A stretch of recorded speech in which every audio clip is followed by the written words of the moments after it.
이 여성의 이름은 고조오보리 미사키입니다. 그녀는 오이타현 오이타시에서 자취를 하던 회사원이었죠. 2014년 원래 그녀는 고향인 후쿠오카 쿠르메시에 살고 있었는데요.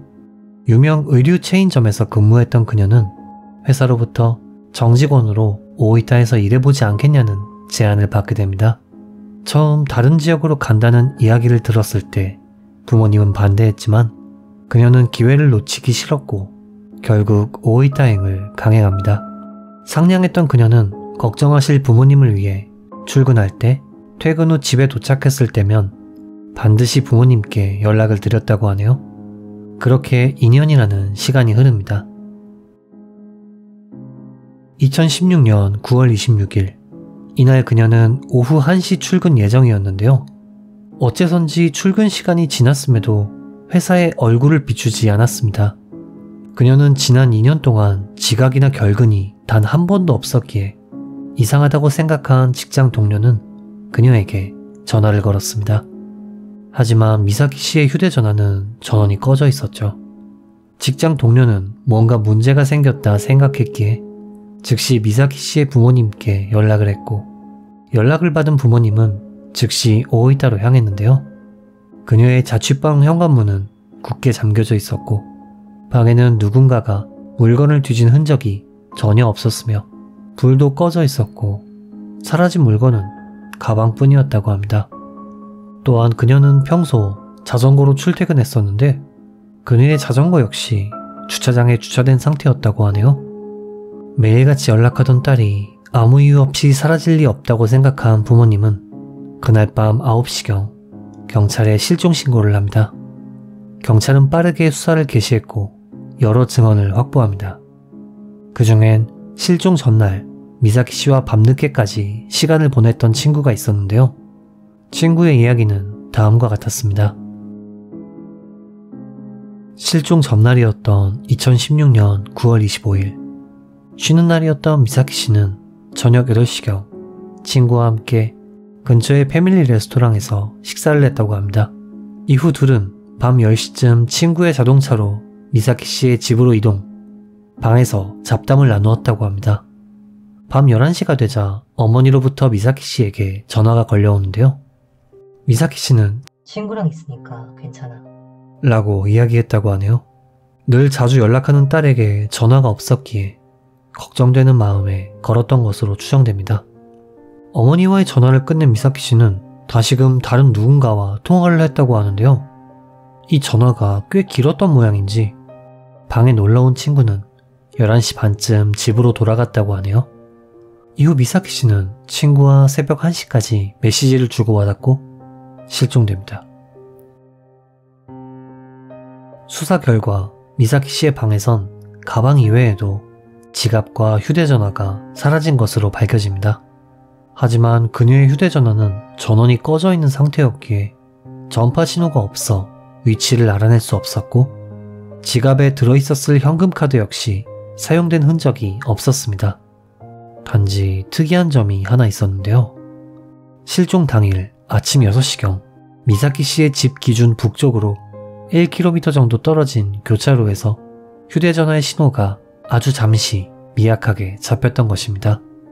또한 실종 전날 친구와 만났을 때 입었던 옷이 그녀의 방에서 그대로 발견된 것으로 보아 그녀는 옷을 갈아입은 뒤 외출한 것으로 추정됩니다. 이뿐만 아니라 인근 주민들에게 사정 청취를 한 결과 실종 당일인 9월 26일 아침 무렵에 젊은 남녀가 말싸움하는 소리를 들었다는 증언이 다수 있었습니다. 다만 말싸움을 했던 것이 미사키 씨인지는 단정지을 수 없었다고 하네요. 추가적인 수사 결과 경찰은 그녀의 인스타그램 부계정을 발견했는데요.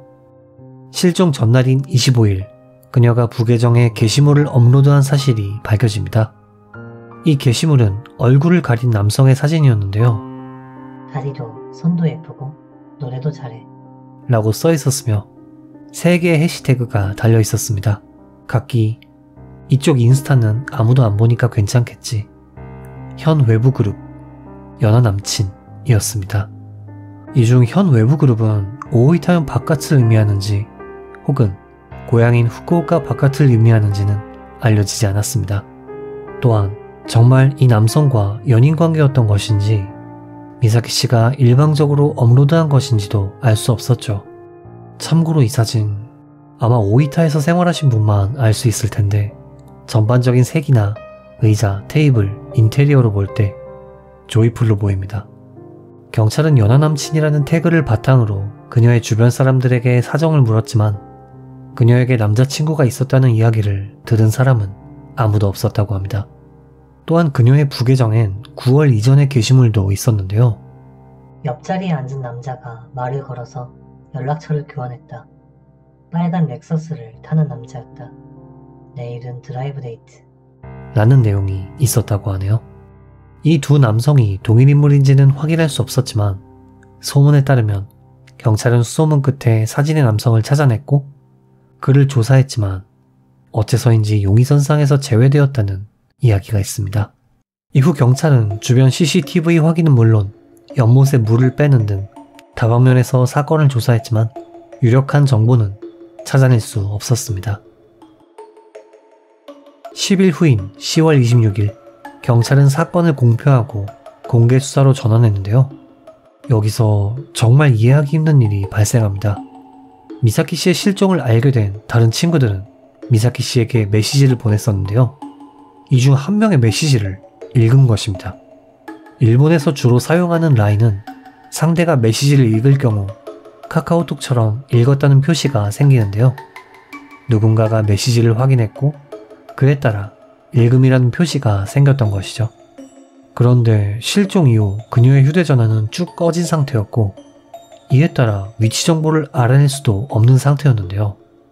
휴대전화가 아닌 PC 버전으로 확인했을 거라는 이야기도 존재하지만 이 역시 로그인의 비밀번호가 필요한 것은 마찬가지입니다. 메시지를 읽은 것이 미사키 씨 본인인지 범인인지는 알 수 없지만 누군가가 메시지를 확인하기 위해 전화를 켰다고 가정한다면 반드시 전파 신호가 잡혀야 정상입니다만 그런 흔적도 없었기에 이 부분은 여전히 미스터리로 남아있습니다. 미사키 씨는 인간관계가 넓지 않았지만 패션을 좋아했기에 팔로워가 1000명이 넘었다고 하는데요. 경찰은 팔로워들을 하나하나 수사하려 했지만 인스타그램이 해외 기업이다 보니 수사에 비협조적이었고 결국 수사엔 실패했다고 하네요.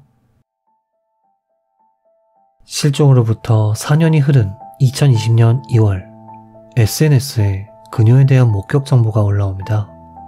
내용은 이러한데요. 우리 부부는 오이타시의 산호식물공원에 아이를 데리고 놀러 갔어요. 근데 아이가 아무도 없는 곳을 향해 손을 흔들며 인사를 하더라고요. 이상한 일이네 라고 생각한 저와 아내는 집으로 돌아가는 길에 편의점에 들렸죠. 근데 아이가 아까 그 언니다 라고 외치더군요. 아이가 손가락으로 가리킨 곳엔 이 포스터가 붙어 있었어요. 이것이 목격담일지 아니면 괴담일지는 알 수 없지만 다소 섬찟하게 느껴지는 건 어쩔 수 없네요. 일본 네티즌들은 이 사건에 몇 가지 의문을 제기하는데요. 첫째로 공개 수사로 전환하는 타이밍이 너무 빨랐다는 것입니다. 일반적으로 사건성이 느껴지지 않는 한 공개 수사로 전환하는 경우가 드문데 단 10일 만에 그녀의 실종을 공개 수사로 전환한 것은 경찰이 공개하지 않은 어떤 정보가 있었고 이를 통해 실종에 사건성이 있다고 확신했을 거란 추론이죠. 또한 실종 전날 친구가 들었던 친구랑 있으니까 괜찮아. 라는 미사키 씨의 말. 이는 사실 그녀가 평소부터 스토킹 범죄의 피해자였고 가족들은 이를 걱정해 그녀와 자주 통화했던 것은 아닌가 하는 주장이 있습니다. 물론 어디까지나 가설과 추론이기에 밝혀진 것은 없습니다.